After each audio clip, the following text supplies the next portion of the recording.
Okay, my name is Brendan Casey. I'm the Commissioner of Emergency Services for Orange County. I'd like to introduce a couple people.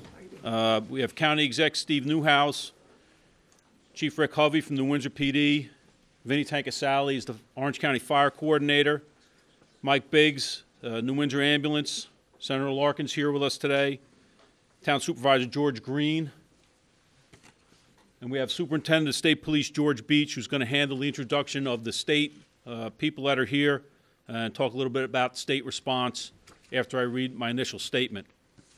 At 10:19 a.m., 911 received the call of an explosion and a fire at Verla International, located at 463 Temple Hill Road in New Windsor. It's a 52,000 square foot facility. It's a cosmetic manufacturing plant, mostly nail polish, perfume. Responding firefighters, as they entered the building, were met with a second explosion, which injured 7 firefighters. 2 of the firefighters have been transported down to Westchester for burn injuries. There are 30+ additional injured people who have either brought themselves to medical facilities throughout the area or were brought there by ambulance. None of the injuries at this point are life-threatening. Out of an abundance of caution, the Orange County Department of Emergency Services issued a shelter-in-place order for a half-mile radius around the incident. This is not a Tier 2 hazmat facility. We don't believe any large hazmat material was released as a result of this. 30 different fire agencies responded from multiple counties. The Orange County Emergency Medical Service Mass Casualty Plan was initiated to support this effort. Approximately 250 employees work at that facility. There is 1 unaccounted for at this time. Superintendent Beach. Thanks, Commissioner. Governor Cuomo ordered a full state response to assist local and county officials. That includes the state police. We work closely and day by day with the New Windsor Police Department. In addition to that, Commissioner Roger Perino from the Department of Homeland Security and Emergency Services responded. Commissioner Howard Zucker, Dr. Howard Zucker, Department of Health, and Commissioner Basil Sagos from the State Department of Environmental Conservation. Our folks, our personnel, will remain on scene doing monitoring, although Commissioner Sagos will get into that a little bit more if you have further questions. We will remain on scene to assist as long as we're needed and requested to do so by the local or the county officials. Thank you. Just one note on that shelter-in-place order. That was lifted at 1:30, so it shouldn't affect the earliest school releases at 2 p.m., so the schools should be on their regular release schedule. At this time, we'll take a couple questions. Just remember, it's still an active fire scene at this point.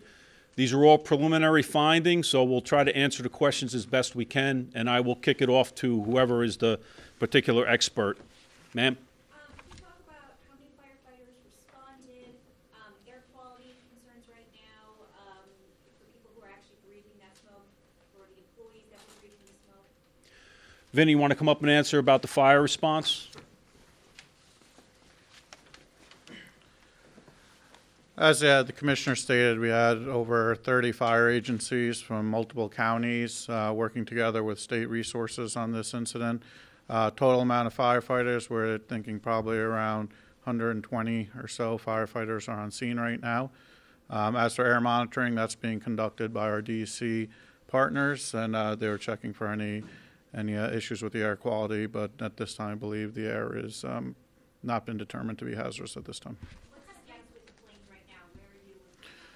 Right now, we're utilizing foam resources, local as well as state foam resources, to actually control the fire. It is still an active fire, and the firefighters working it both with exterior operations in conjunction with interior operations when they're able to. What kind of chemicals do we believe are inside the package? Do you want to? Yeah. Do you want the DEC to handle? Sure. I think it's too soon to know exactly what the full suite of chemicals may have been inside the building. The primary chemical used to create the nail polish looks to have been an alcohol-based, but there are obviously additives to that, colorants, additives, and then there's the facility itself, which is on fire. We're endeavoring to find that out. This factory had 12 OSHA violations in the spring, 9 of which were considered serious. Did either the town or the state have concerns about the plant itself and the safety there? It's the first I've heard about OSHA, but We don't have an OSHA representative here, and it's something that we'll refer to them. Anytime workplace incident like this happens, I know OSHA comes in, does a review of it, so they'll take a look at it, and we'll certainly take into consideration any of their findings. And just a follow-up, does anyone who's on the scene today know if the chemicals were stored safely? By the time the officials arrived there, it was engulfed in flames, and the initial fire units were met with a second explosion, so there wasn't a lot of time to look around, but I'm sure it'll all come out. What were the circumstances when the first units arrived? They were going in, and then what happened after that? As I understand, the first arriving fire department units from Valesgate Fire Department, as well as City of Newburgh, were encountered with heavy smoke that was pushing from the building. They attempted an interior attack and were pushed back by the explosions and the heavy amount of smoke and fire. That's pretty much what we have in the first-hand reports. And what did they say, what do you know about those explosions, where in the building they were compared to where the firefighters were entering? I'm not sure of the exact proximity to them, but it was in the same structure they're trying to attack the fire in. With this type of facility and the weather conditions being what they were, share with us what are the particular challenges when it comes to fire? Well, the weather part is a wind. You know, that pushes. Anytime you have fire and you have a big wind source, that could expand the fire. In this case, I don't believe that affected the building itself because it was fairly contained within the building.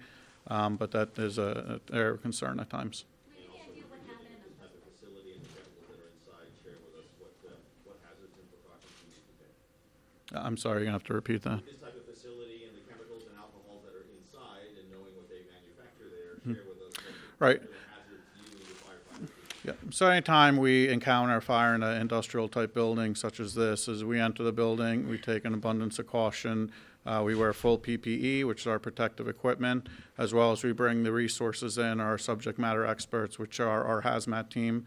In this case, our Orange County hazmat team has taken the lead, but are working closely with the state hazmat team as well. They come in and then we utilize our monitoring resources to check to ensure that it's safe to continue operations.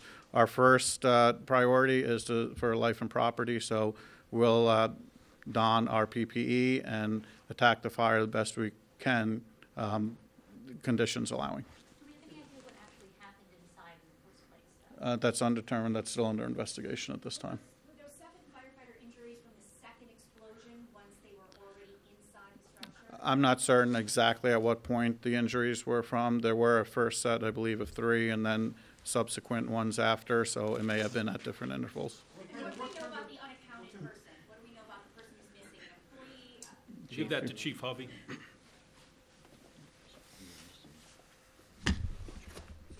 I'm sorry. Chief Hovey, we're currently trying to locate family members of this unaccounted person so we're actively at this moment trying to determine where he is. That's all I can really tell you. That's an employee of the company, yes. And what kind of injuries were sustained by firefighters and employees? Chief.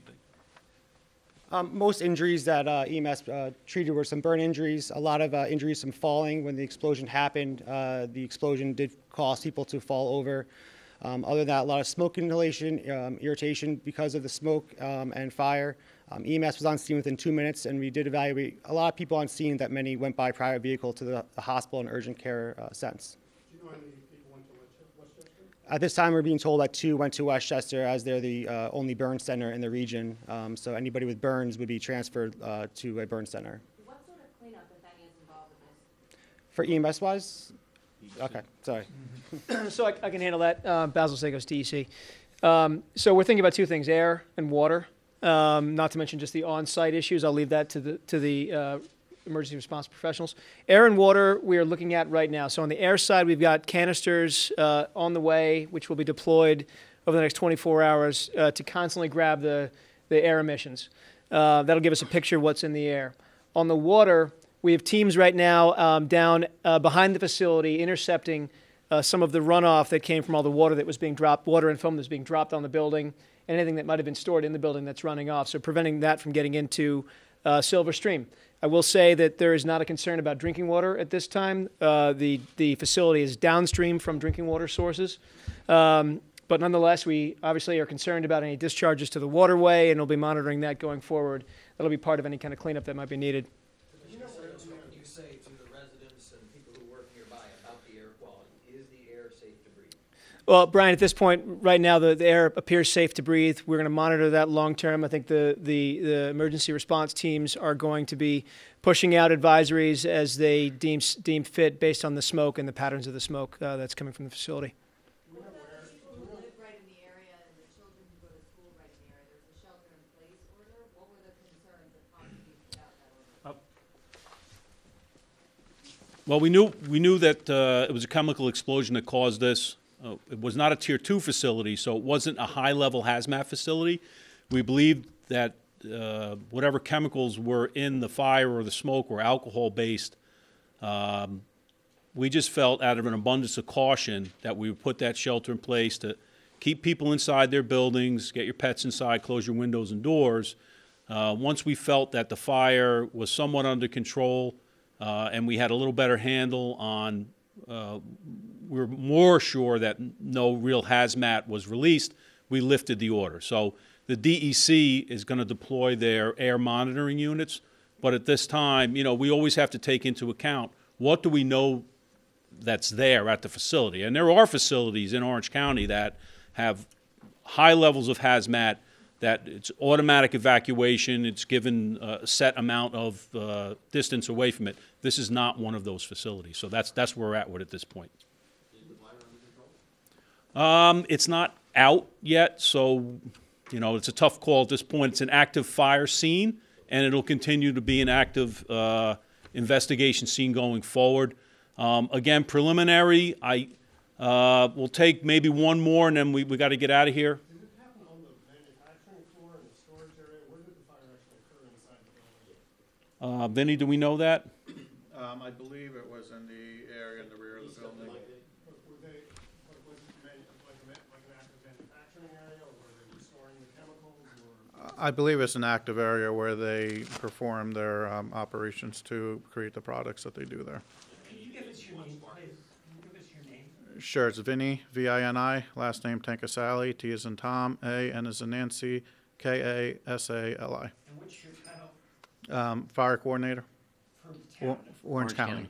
Let me ask you, you talk about abundance of caution. You know, firefighters going into a scenario where they face an explosion. How does that happen? Right, and the abundance of caution is when you enter a facility like that, the firefighters, we're all trained that there's potential hazmat products there, which if reacting improperly can cause an explosion. And so that's when we talk about when we enter a facility like that, we're conscious of it. We're always looking for the possibility of that, but we do have a job to do as firefighters. So our firefighters do enter the building, and they'll assess the scene through their officers to deem if it's safe to continue operations or if they have to back out at some point. Do you think something should have been done differently so they didn't walk into a second explosion? No, I can't say that this time, and the firefighters did what their job is to do there. We've had a tremendous show of support from the federal and state government. The governor has called us earlier this morning. Obviously, you see all the commissioners here. This is an active scene, so we're going to get back to work. We appreciate everybody being here today, and I think that's the end of our questions. Yeah, and we're not sure on that yet, and we'll probably issue some type of official statement at the end. I don't think we're going to do another presser unless it's warranted. So, thank you all.